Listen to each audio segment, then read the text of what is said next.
Thank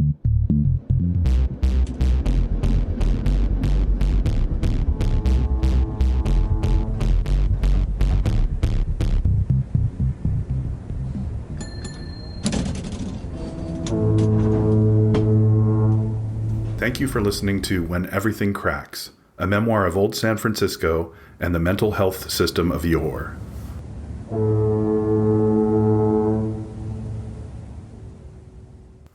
There's a lot happening in a very short amount of time, so it's like there's almost too much to talk about here, but let's start with those weird blips of time. I think they started in jail before I was given the medication, so I don't think the medication is to blame.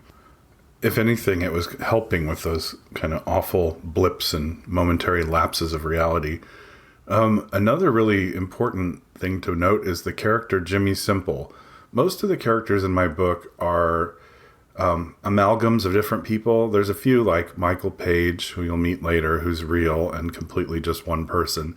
Jimmy Simple isn't his name, but it's close, and he was one bizarre, real person, and I really liked him. So I hope you enjoy him too. He's kind of a major figure in the hospital with me. Chapter 10. Time is a comma. My head is on the concrete floor and someone is sticking me with a needle. I feel the jab and my vision gets blurry. I'm dragged along the floor out of the dining room and into a very lonely room. There's a bed in the room. I can't move, so the man who drugged me and dragged me lays me on the table. I can't see much of anything. I feel my hands being tightly cuffed in leather. It'll be easier to close my eyes than to keep them open. I don't know what time it is. If I knew what time it was, I could maybe nail down what's happening and when. My eyes open and Jimmy Simple is there, smiling. Hey, he has a big grin on his face. Hey, how did you get here? Easy, I just opened the door. How long have I been here? Who cares? It's all the same here anyway.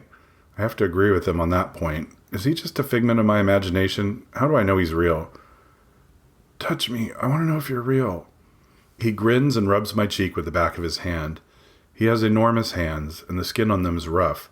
I can feel my scraggly beard crackling against his hand. I feel very safe now. He's real.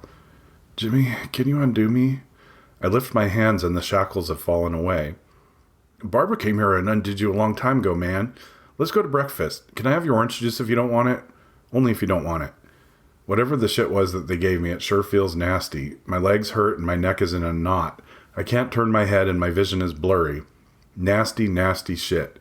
I can't quite sit up all the way, and Jimmy puts an arm under my legs and one behind my back and lifts me to my feet.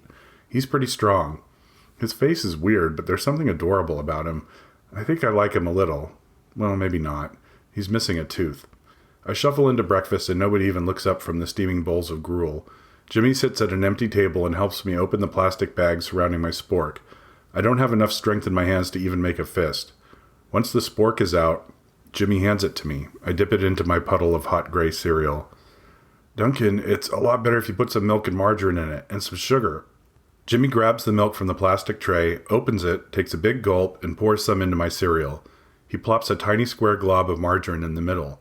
Then he opens a packet of sugar a little too vigorously, scattering most of it across the tabletop.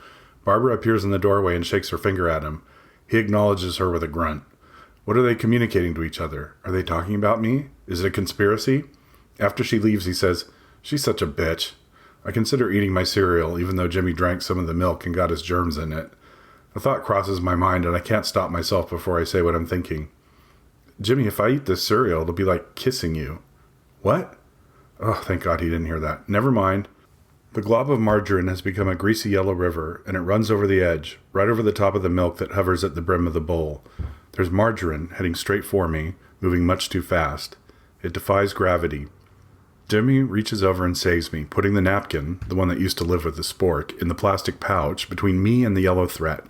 I take another quick glance at his hands. He sees me looking at his hands. Give me yours. He grabs my hand and holds his palm up against mine. His fingers reach skyward, towering over my little digits. I'm a dwarf. I like the feeling of his hand against mine. His fingers topple over and cover my hand. I'm afraid of this closeness. I pretend his fists are boxing gloves and move them so that he lightly punches himself on the jaw. Why am I so afraid? He doesn't let go. He just smiles and punches himself with the other hand, my fist a little captive inside of his. Barbara appears again. No touching. Jimmy drops my hands and they fall to my side. He looks at me for a split second longer than I expect him to. He's grinning. I blush, turn to my gray porridge, and shovel a spoonful into my mouth. The margarine runs out between the spokes of the spork and down my chin. When I look up, Jimmy's still looking at me. I turn away really fast. Out of the corner of my eye, I can see his hand reaching for my face. He wipes the margarine off. Damn, Duncan, you're a mess. He punches me in the arm gently, but it still hurts. He stands up, grabs my orange juice, and leaves the room. Time feels more like a comma than a period. Comma, comma, comma, comma, comma, instead of period, period, period, period, period. It moves forward, hesitates, and moves on. How long has time been doing this? Sometimes I blink and time moves forward a whole minute, or even an hour. Sometimes everyone is frozen, and I can move all around them, never knowing when they're going to reactivate. Do I want a PRN of Cogentin? Yes, nurse, thank you. Let me take that cup from your hand and watch you stand there and wonder where it went when you awake and try to hand it to me. I like fucking with people. A new lady's being wheeled in. She's ancient, in a wheelchair. She's smoking Moors. She offers me one and tells me that her name is Betsy. I like Betsy. We hang out by the television, which I can't watch because it keeps jumping forward. She agrees with me. Time traveler too, huh? There's lots of us. She is like me. I don't feel as alone. Betsy's full of information. Apparently she's been here before. She knows her way around. She won't let anybody push her wheelchair. She does it with her good foot. And she loves to give me cigarettes. A big pile of tobacco and papers sits in an orange plastic tray on a countertop by the TV. No, she says. That'll stain your fingers. I'm sitting with Betsy. She knows lots of the old people here. We're sitting in a circle. Betsy's the leader. The old people are friendlier than most of the people my age. Moors burn my throat really bad. Betsy says it's the brown paper, but once I get used to it, there's no finer taste in the world. She looks at me through her goggle glasses and says, You're going to be all right, kid. You're going to be just fine. Don't you worry. I think she's the first person who said I'd be okay. Most everyone is really worried about me. Even Jimmy Simple said I was a mess. Betsy says I'm okay. I wonder if she can be my doctor. An old man who hasn't ever said a word as long as I've been here turns to me and says, You ain't a permanent resident here, not like most of us. You're a smart kid. If I lie on my back in my room, I can see patterns in the textured ceiling above me. It's almost time for meds, and I'm trying to figure out how to get out of taking them. They're making me very sick. I want to lie here on my back and watch the patterns change in the fresco. I see a rabbit jump and kill a dog. It's like watching clouds. Where are the clouds? If this were Earth, I could see clouds. They won't let me leave here. I ask Barbara to let me go outside for a little while, and she laughs. I know that laugh. It says, But you can't go outside in outer space. The vacuum would cause your head to implode. They have a really good painting of San Francisco out the window, and they feel that's all they need. She hands me a small glass of orange juice, and I have some. It's time to go lie down and think about ways to get off the spaceship. Maybe in a little while. I feel sleepy. Jimmy shakes me awake. Duncan, Duncan, Duncan. They let me go down to the commissary and buy the cigarettes. Barbara took me. What? The gift shop. In the lobby. They let me go and get the candy and the cigarettes. I got to go downstairs. I want to go. You have to behave and then they let you go. Jimmy's so excited that little bits of spit are coming out of his mouth and hitting me in the face, assisted by gravity, of course, since he's leaning over me. Say it. Don't spray it. I want the news, not the weather. Jimmy laughs so hard he has to sit down on my bed, crushing my feet. I hit him and he scoots, so now they're no longer under his butt, but they are held hostage by the blue blanket. I think about this gift shop for a while. I didn't realize that there was one. What sort of weird outer space shit do they sell? A snowstorm on Saturn? Greetings from Mars? Jimmy stands up and I pull my legs out from under the covers. We're alone in the room. Give me your hand. I grab his hand and hold the palm up to mine again. We can touch here. No one will know or try to stop us. He's almost a foot taller than I am. He pushes me down on the bed and sits on me. It feels really nice.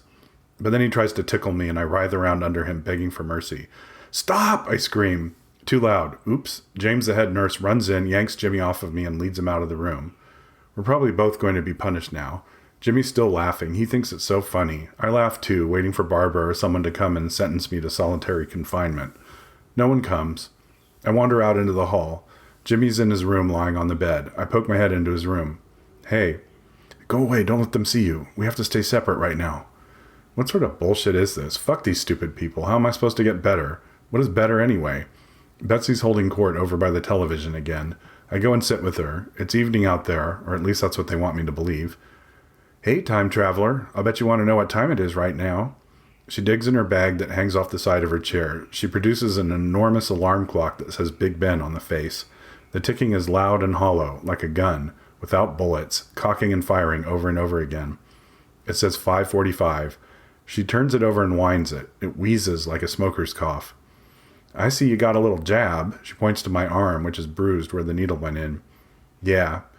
Don't you want to get out of here? Because if you're getting jabbed like that, they're never going to let you out of here. They reward your good behavior here, like in grade school, sweetie. So you've been out before? Oh, yes, many, many times I've gotten out of here. How? Lots of different ways, I guess. Then, like a radio broadcast inside my ear, I hear her voice, but her mouth isn't moving. Take the elevator, time traveler. Just catch it. She raises her eyebrows and winks at me. I hear the dinner cart coming down the hall, and there's a clatter of humanity preparing itself for the evening meal, served up in alien plastic. I start toward the exit door, and her voice continues inside my head.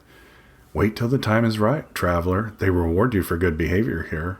I turn around, and Betsy's asleep in her wheelchair, the large clock held loosely in her lap by her long, bony fingers. Salisbury steak with mashed glue and gravy. Looks like those weird yellow squash and zucchini, too. Yuck. I want some fucking pizza. I think the aliens that run this joint got all their recipes from the elementary school lunch menu. Salisbury steak? What the fuck is it? If it's hamburger, wouldn't they just call it that? What is this fucking place? It's hatching. The plan, I mean. I'm starting to see a way out of here. But now I have to eat. This chopped beef with brown cum sauce. And Jimmy isn't allowed to sit at my table. I look across the room at him, but he's busy talking some new guy out of his milk. I can't eat this shit.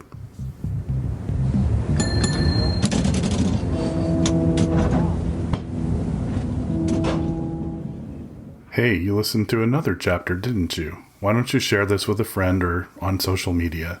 I'd really appreciate you helping me grow the listenership.